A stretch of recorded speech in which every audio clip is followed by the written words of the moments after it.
Good morning, students. Today we are going to deal with the next very chapter of civics of class 8, the Union Executive. As we have talked earlier about the three organs of the government, they are legislative, executive, and judiciary. In the previous chapter, you learned that the center works for the whole country and state works for their particular states. Okay, so here we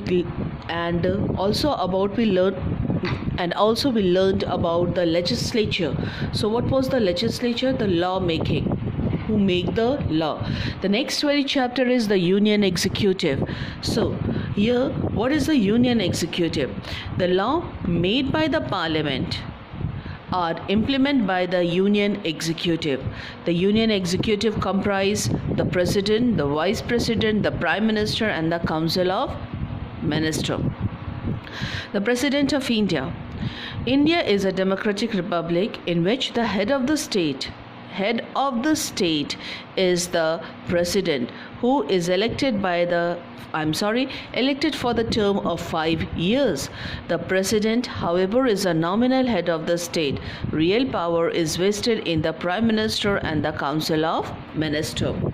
Okay, in the council of minister, you can just make it a bracket and write down cabinet, cabinet, cabinet. Okay, now qualifications to be a president.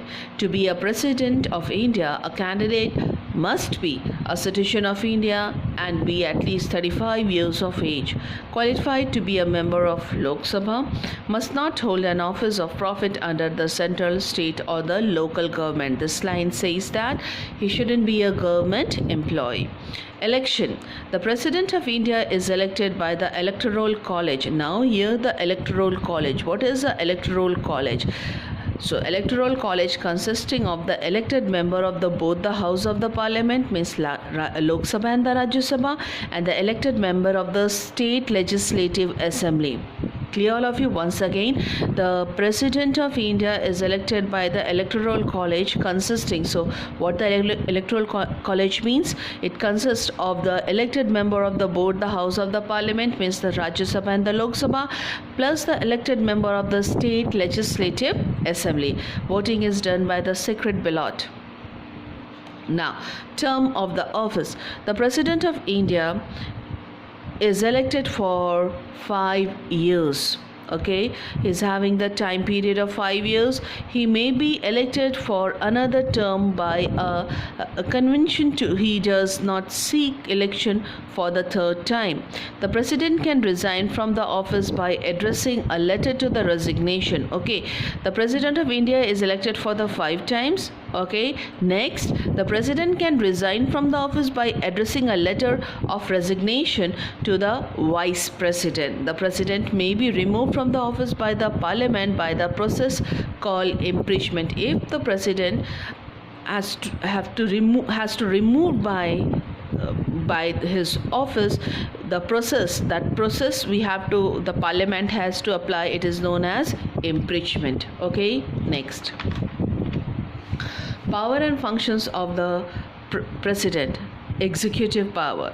The president is the head of the state. He appoints the prime minister or also the council of ministers on the recommendation of the prime minister. Okay, now he appoints the governor of the state, the judge of the Supreme Court and the High Court, and other high official like Auditor General, Attorney General, member of the Planning Commission, member of the Union Public Service Commission, and such others. He is a supreme commander of the armed force, 3 wings.